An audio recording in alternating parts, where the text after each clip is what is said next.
mon collègue qui officie dans la joie, la bonne humeur que vous avez entendu, ne m'entende pas plus que je ne l'entends. Monsieur le maire, monsieur le président, mesdames et messieurs les représentants des familles des fusillés, mesdames et messieurs non-combattants et mesdames et messieurs, j'ai déjà tellement parlé du pied du monument aux morts que je vais simplement vous dire en quelques mots le plaisir que j'ai eu à travailler avec M. Darat pour accueillir cette exposition et pour participer au devoir de mémoire, en premier lieu bien évidemment en direction de ceux des fils du 15e qui sont tombés à Caen.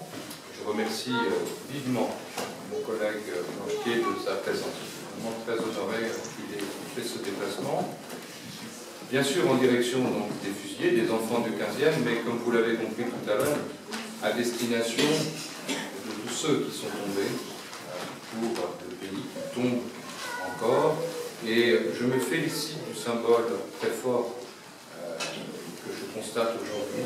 Il y a l'ensemble des grandes familles politiques républicaines qui sont présentes. Et nous sommes ensemble. Il n'y a plus de différenciation. Nous sommes les mêmes patriotes et les mêmes élus, responsables, membres des familles attachés à ce devoir. Voilà, je ne serai pas plus long parce que je vous ai déjà parlé tout à l'heure. Ceux qui me connaissent savent que je n'aime pas les longs discours, parce qu'avec nos députés maires, le recordman des discours, mais qui le reconnaît lui-même, nous essayons, nous, un docteur, de compenser. Mais il est passionné. Et donc, merci également au porte-drapeau. Merci à toutes et tous pour votre présence. Monsieur le maire. Monsieur le maire, monsieur le président, mesdames, messieurs, moi je suis enchanté d'être avec vous aujourd'hui ici dans le 15e arrondissement, d'avoir participé à la fin de ce rallye pour se souvenir des endroits où habitaient les habitants du 15e arrondissement, emprisonnés dans un premier temps et exécutés à la prison de Caen il y a 72 ans de cela. Alors, c'est un moment toujours important de se souvenir que la Seconde Guerre mondiale, ça n'a pas été que le débarquement.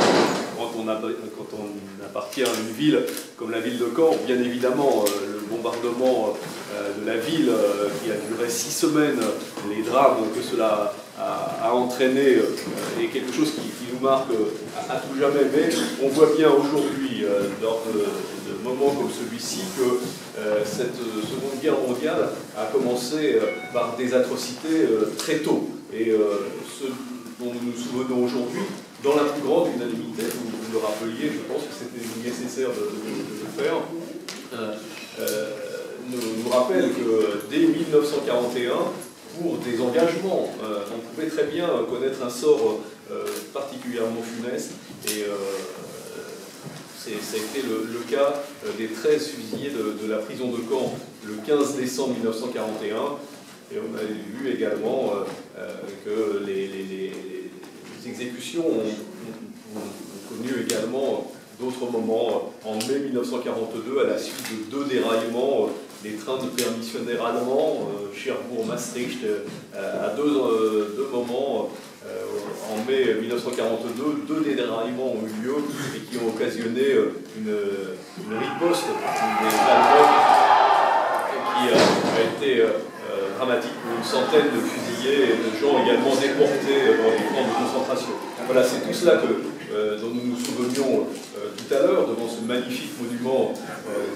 Vous avez retracé l'histoire et donc on a pu voir la qualité. On voyait les grognards de Napoléon et les pères de la Constitution qui nous regardaient, mais devant nous, on était bien devant un monument aux morts, sur lequel d'ailleurs figurent toutes les périodes de l'histoire et même jusqu'aux opérations extérieures. Et nous avons rajouté, voilà, on a vu que vous aviez rajouté cet élément à un moment où notre pays est de nouveau en guerre, pour d'autres raisons, loin d'ici, en Centrafrique, et avec d'ores et déjà 2 soldats disparus, vous l'avez rappelé tout à l'heure. Voilà, donc merci beaucoup de votre accueil, très chaleureux à la mairie du 15e arrondissement. Et puis j'ai l'impression d'être au milieu des Normands. Je vois à travers nos discussions que beaucoup d'entre vous ont soit des racines lointaines avec notre ville, soit des habitudes touristiques dans cette belle région de Normandie que je vais rejoindre cet après-midi. Mais je garderai ce moment très présent dans ma mémoire. Et je vous remercie encore pour votre accueil, monsieur le maire. Je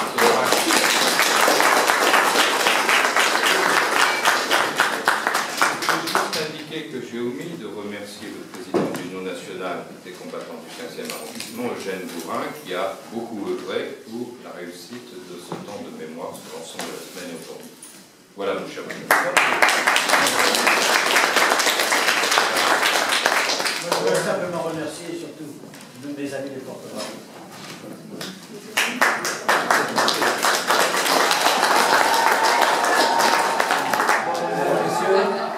J'ai une bonne nouvelle, vous allez échapper à mon discours cette année. C'est Madame Dufusco qui va le faire, parce qu'elle est fille de Dufusco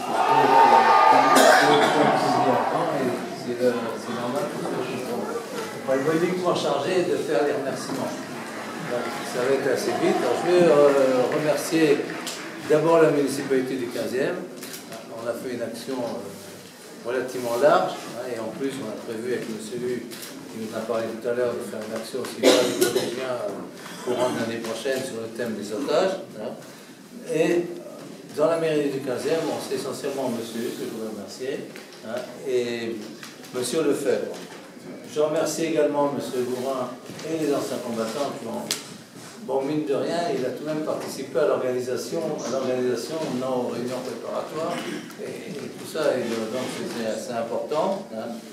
J'ai tout de même une petite pensée pour M. Émile Torner, qui est de la FNDRP, qui nous accompagne d'habitude et qui est gravement malade, disons, et qui ne peut plus se déplacer. Bon, maintenant, les excuser, j'en prendrai que quelques-uns. Les familles, d'abord, il y a deux... Bon, vous savez qu'il y a 9 ans, quand on s'est retrouvé ici, on avait rendu hommage à 4 fusillés et on n'avait qu'une famille qui était présente. C'était Madame Dufusco. Ça fait 9 ans qu'ils sont passés. Maintenant, on a 5 familles présentes parce qu'on a rajouté un 5e fusillé qui est M. Delman, qui a été fusillé à Caen également en 1942. Donc on ne pouvait pas faire un hommage au fusil de Caen sans parler de lui. Mais il manque 2 familles qui sont excusées, c'est la famille Langoué et la famille Edelman. Je voudrais aussi excuser Madame Annie Malroux, qui était la fille du député SFIO du Tarn, donc qui habitait le 15e, et qu'on a également retrouvé il y a quelques jours, et qui a participé à l'inauguration de l'exposition et qui aujourd'hui est prise, son père est mort à Bergen-Belsen, elle est prise par l'association de Bergen-Belsen. Nous garderons des contacts avec elle, ainsi que dans la municipalité du 15e. Bon. Également, bon, dans les officiels, on a eu les excuses de Mme Beaufils, sénateur-maire de Saint-Pierre-des-Corps. Bon, et alors maintenant, on va parler du présent, c'est aussi important. Bon, naturellement, je ne recommence pas avec M. Hugues, parce que je l'ai dit tout à l'heure, mais on est très honoré aussi de la présence de M. Blanchier. Bon, c'est pas au bout du monde, enfin, c'est pas tout près. Et on le remercie d'être... il va venir en assidu de nos cérémonies, puisqu'il était déjà venu l'an dernier, à notre grande surprise. Je dois dire qu'on était assez étonnés de voir le maire adjoint de Caen arriver, puisque tous les 5 ans, on fait une cérémonie. Bon, ensuite, je prendrai tous les présidents de nos associations, je ne les citerai pas, mais ils sont là. Et donner 2 mots particuliers pour M. Varin, qui est secrétaire général adjoint de la NAC, et M. Créange, qui est ancien secrétaire de la FNDRP, qui nous ont honoré de leur présence. Bon, et je prie d'excuser tous ceux dont je n'ai pas parlé, il y aura des mécontents. Je vous prie de m'excuser. Maintenant, je vais donner la parole à Mme Dufusco, qui est ici.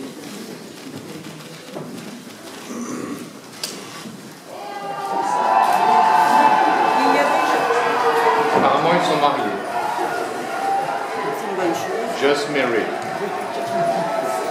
On va les laisser quelques instants, parce que je pense que mon confrère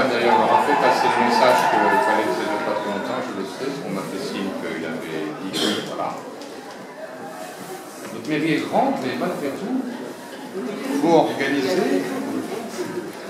les événements. Il y a déjà 9 ans, nous nous retrouvions devant le monument aux morts, vous rappelez, monsieur le maire, du 15e arrondissement de Paris, pour évoquer, et en particulier les 4 fusillés de l'arrondissement, qui sont tombés le 15 décembre 1941.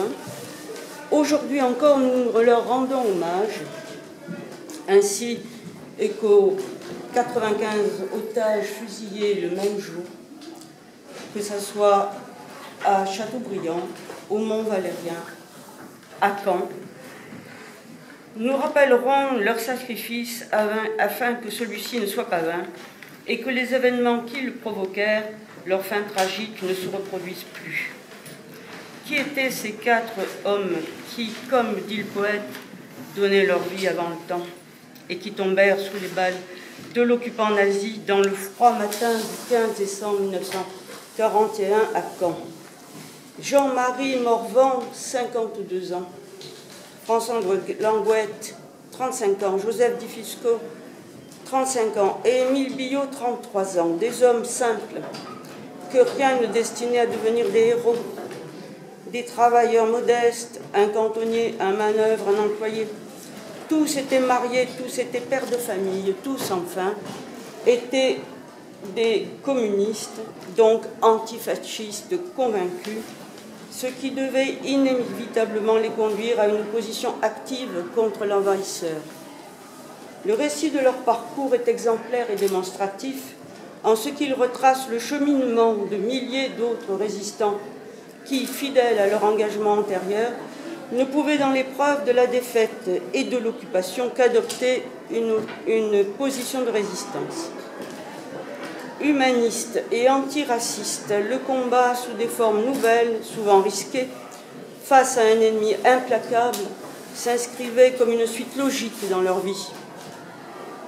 Membres d'une cellule du Parti communiste du 15e, ils entreprirent dans le cadre de la lutte contre l'occupant des activités visant à informer leurs compatriotes de l'impérieuse nécessité de lui résister. Au début de cette guerre, alors que les Allemands et les collaborateurs français triomphaient, ces hommes n'acceptaient pas l'idée que la défaite soit définitive. Ils ne renonçaient pas à leur idéal d'un monde plus juste et plus fraternel. Il leur fallait agir contre le fascisme. En ce tout début de résistance, encore peu expérimenté, et face à des forces écrasantes, leur combat apparaît encore plus étonnant et courageux. Avec des moyens dérisoires, ils entreprirent la lutte. Ainsi, une des manières les plus faciles de mobiliser la conscience de leurs concitoyens fut l'élaboration et la diffusion de tracts. Je sais par le récit que me fit ma grand-mère comment il pouvait opérer pour la distribution des tracts. Ainsi, alors qu'elle faisait la queue devant un commerçant du quartier, elle vit apparaître son gendre en vélo et qui arrive à la hauteur de la foule, jeta sur elle une poignée de tracts et continua son chemin. Cependant, ils n'agissaient pas de façon isolée. Leur action s'inscrivait dans la lutte clandestine menée par le Parti communiste et concrètement, ils étaient en relation avec cette organisation par l'intermédiaire de Langouette, qui apparaît comme le responsable du groupe. Leurs activités dans le quartier furent bientôt découvertes par la police de Vichy et la recherche de leurs auteurs entreprise. C'est ainsi que le 19 juillet 1941, 2 policiers français se présentèrent chez mes parents. Ils pratiquèrent une fouille énergique de notre appartement à la recherche entre autres de tracts. Ils en avaient précédemment trouvé 1500 chez notre voisin, Jean Morvan, qui fut arrêté, ainsi que mon père et leurs 2 autres camarades. Ils furent jugés et subirent le sort que le régime de Pétain, par ses décisions odieuses réservées aux patriotes. Ils furent traduits devant les sections spéciales, caricatures du droit qui pratiquait la rétroactivité des lois, défendus par des avocats commis d'office. Ils furent condamnés. François Longuette aux travaux forcés à perpétuité, Émile Billot et Joseph Di Fusco à 20 ans de travaux forcés, Jean Morvan à 15 ans de travaux forcés. Après avoir été incarcérés à la prison de la Santé, puis à celle de Fresnes, ils furent envoyés purger leur peine à la centrale de Beaulieu à Caen. C'est dans la matinée du 15 décembre que se joueront leur vie. Depuis quelque temps déjà, la résistance porte des coups à l'occupant. Après un attentat contre un officier allemand, les autorités d'occupation réclament des otages. Le général von Stuttgart ordonne par voie d'affiche noir sur rouge l'exécution de 100 juifs communistes anarchistes. Les autorités collaboratrices se feront leurs exécuteurs. 13 prisonniers de camp, désignés par qui nul ne le sait. Attendez, Madame Di Fusco, je vais vous demander une seconde parce que ça commence.